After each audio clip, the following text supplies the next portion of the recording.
I became interested in modern propaganda shortly after the 2016 US election.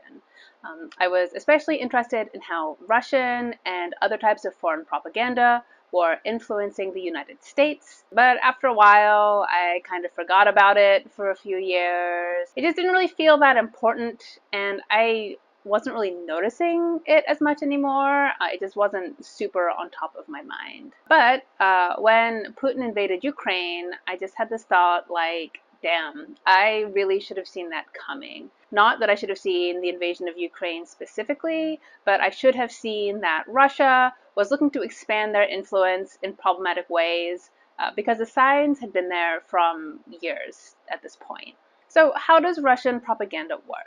A very brave woman named Ludmila Savchuk went undercover to work in a Russian troll farm and then basically published an expose on what was happening there. She worked for a place called the Internet Research Association, or IRA, which is a particularly famous troll farm that was later indicted for the interference in the 2016 US election. Basically, what happened in the farm is that she and the other trolls would be sent lists of articles they were supposed to comment on or write about, and they were also sent what conclusions they were supposed to draw. They were supposed to draw from these. And these conclusions were generally pro-Russian interest conclusions. And there was also sort of a hierarchy within the agency. So at the bottom were the commenters, whose job it was to just go and comment on articles or social media posts and things like that. They usually didn't even read the articles. They just commented with the particular agenda they were told they were supposed to comment on. And then people who had better writing skills or whose English was better ended up being given more elaborate assignments. For instance, Ludmila herself was instructed to pretend to be Cantadora, a fortune teller, like mystic healer type person. And as Cantadora, she was basically supposed to write content that was aimed at housewives primarily, in the sort of astrology, healing crystal kind of realm. But every now and then she would sprinkle a little bit of pro-Kremlin propaganda in what she was writing. So for example, at one point she used her psychic powers to predict that Putin was going to win the 2018 election. And the goal of this was basically to politicize people who were otherwise unlikely to be political and to add sort of politics and opinions to an area where it might otherwise not normally exist. And so what was the result of all this? Peter Pomerantsev, in his book This Is Not Propaganda, describes what the experience of working in the farm was like for Ludmila. And I'm going to quote from his book. During the day, Ludmila would see a fake reality being pumped out by the trolls. In the evening, she would come home hoping to put the place behind her, only to hear relatives and acquaintances repeat to her lines churned out by the factory.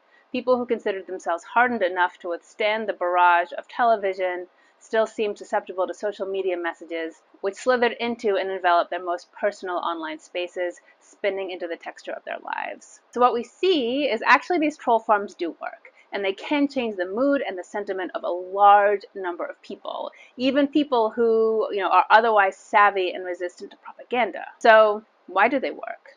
A few years ago, a video clip made the rounds from a TV show called Brain Games that I think exhibits this tendency of human nature that's being exploited here. So what the TV show did was they set up a situation where they told a waiting room full of people to stand up every time they heard a beep.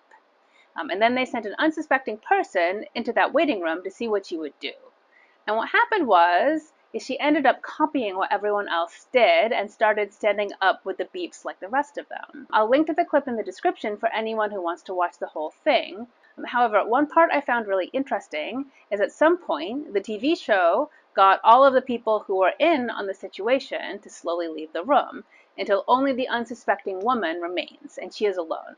What happens then is she actually keeps standing and sitting on the buzz, even when she's by herself. Then the show starts to send more new unsuspecting people into the waiting room who didn't know about the original rules. And the woman implicitly teaches them all to stand up on the buzz as well. And so this is fascinating and has obvious implications to the topic at hand. But another thing I want to point out before moving on is when you look at the comments on this video, what you will see is a bunch of people denying that this could ever happen to them. You see comments like, "There's no way, I wouldn't first say, why are you all standing? No one answered, I'd go to the receptionist and ask her if we were on candid camera." And then somebody else says, this is why when somebody tells me, because everyone does it, I told them I don't give a damn about what they do, I think for myself. And then another one, knowing myself, I would have immediately asked the receptionist for an explanation. And I think this is actually a very dangerous mindset, because just dismissing this as something that couldn't happen to you paradoxically makes you very susceptible to it, because you're not going to take countermeasures to protect yourself. So instead, let's flip this. Let's ask ourselves, what do you think this woman was feeling that caused her to behave in this way? And as someone who was fairly unpopular in grade school, I can give you my guesses. So for me, whenever I found myself on the outside of a group feeling excluded, that experience of exclusion was extremely painful. I think that if you're sitting somewhere and everyone else around you is doing something and you're not doing it, I think that feels painful. You feel uncomfortable and embarrassed, and you have this desire of just wanting to fit in. So maybe, you just start doing what they're doing. And of course, it's easy when you're outside of that situation to see how it might be absurd, but in the moment, when you are the one experiencing that group exclusion, your emotionality might be different than that of an outside observer.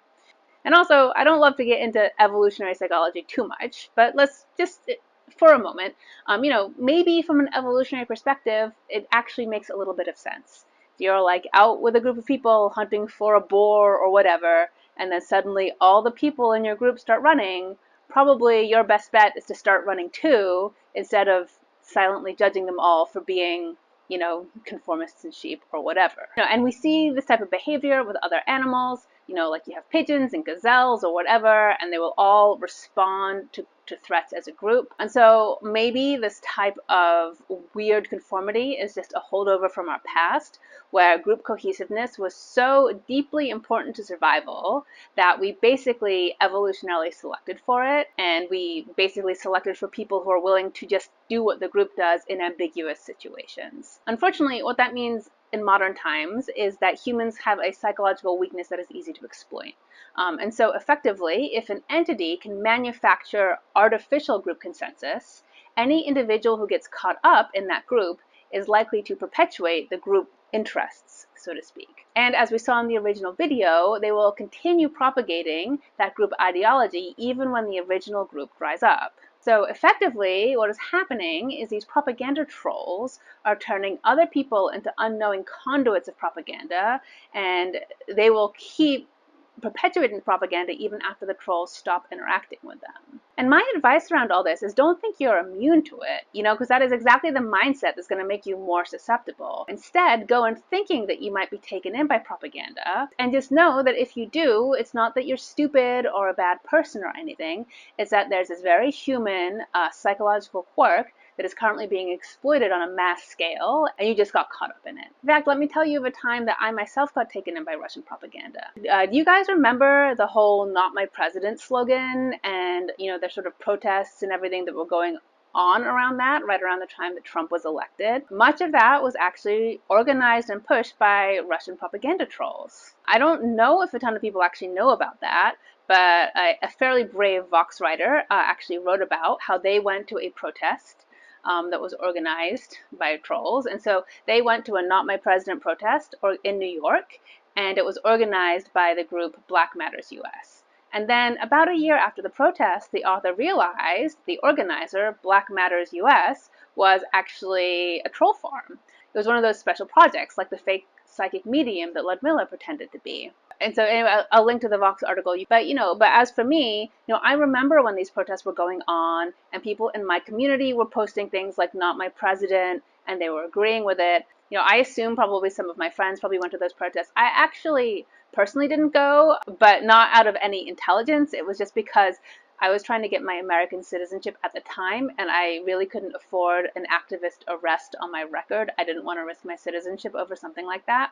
But I also didn't object to other people sharing it. I didn't PM anyone expressing concern about what they were doing. I didn't push back on it in any way. I just sort of viewed this type of language as a natural and legitimate expression of frustration with the 2016 election. But it wasn't. It was Russian propaganda, propaganda that my friends and I had been taken in by.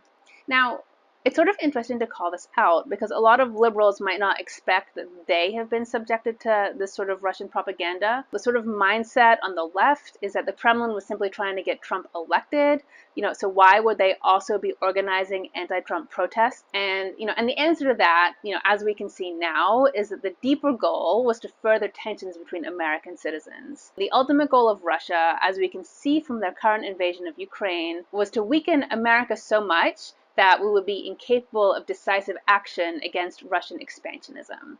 For example, if America had been so politically divided that we were unable to agree to support NATO right now, the war in Ukraine may be landing a lot more in Russia's favor than it currently seems to be. And it's important to note that this is a very classic divide and conquer technique that has been used time and time again.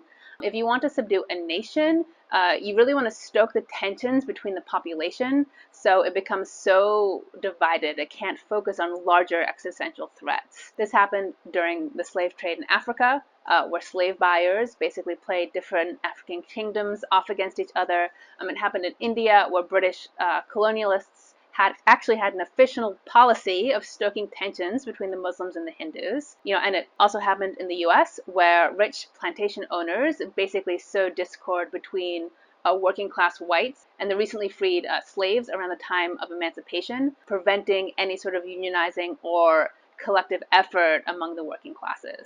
And the outcome in all of these cases was basically devastating for the communities that were divided. They basically continued to be oppressed by the entities that divided them. And so while Russian propaganda may not have left the US so divided that it was unable to act decisively in the case of Ukraine, clearly years of this propaganda has done deep harm to the American population. Many of us now view our enemies to be the people we called friends and family 5 years ago. And many of us are completely blind to the larger geopolitical forces that are much greater threats to us. I myself was kind of blindsided by this invasion, and I feel like shouldn't have been. And it's important to note that this is not a one-sided thing. This is about dividing a country. And so this propaganda is operating on both the left and the right. So here are a few images from around the 2020 election, which you can see is basically targeting people from all across the political spectrum. I got these images from an article from the Brennan Center for Justice, and I would recommend reading that article if you want a more concrete analysis of them. I'm going to link to it in the description. But sort of the quick takeaway is when you look at them, one of the things that most of these ads have in common is they're trying to stoke feelings of righteous anger. They are trying to provoke an impression that you have been injured in some way, or that people you care about have been injured in some way, and that there are bad people who you need to fight in order to stay safe. And if you're in America, usually the bad people that they're implying you need to retaliate against are actually exactly the people you need to be allying with. And it's preventing you from forming important alliances with people who are a little different from you, but actually not as different as you might think. And this propaganda is basically trying to take away your power. It's trying to take away the power that a unified population can wield. And it's trying to give that power to someone else. And that someone else does not have the best interests of ordinary people at heart. So my request for anyone still watching this is please be careful when you consume media that makes you feel righteous and angry, and be careful when you are feeling implicit pressure to go along with the group. I remember, from those Not My President protests, something about it felt a little weird and I just sort of ignored it. But if you notice a weird feeling like that, maybe pay attention to it because it might be important actually. And it's very natural to have, sort of these feelings, these feelings of sort of righteous anger or this desire to want to conform. But there are larger systems at play right now that are using these feelings to try to take away your power. And I think you want to resist that as much as you can. That's all I got. See you next time. Bye.